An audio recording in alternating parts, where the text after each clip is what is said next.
ГСП онлайн. Городские новости сейчас. Пятница, 15:30. Уличные художники расписывают стену Центральной библиотеки. Это не вандализм и не хулиганство. В данном случае это патриотизм. Проект «Патриотическое граффити» придумали неравнодушные активисты и запустили через социальные сети. Городские власти идею поддержали.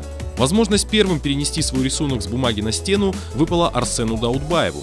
Примечательно, что молодой художник иностранец. Он приехал к нам на учебу из Казахстана и, по его словам, уже успел искренне полюбить наш северный край. Его работа называется «Республика новых возможностей». И, возможно, она будет не единственной.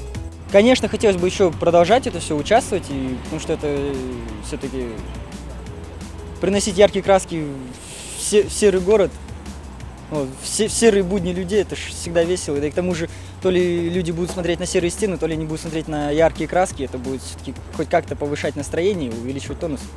Вскоре наш город украсят новые патриотические работы граффитчиков.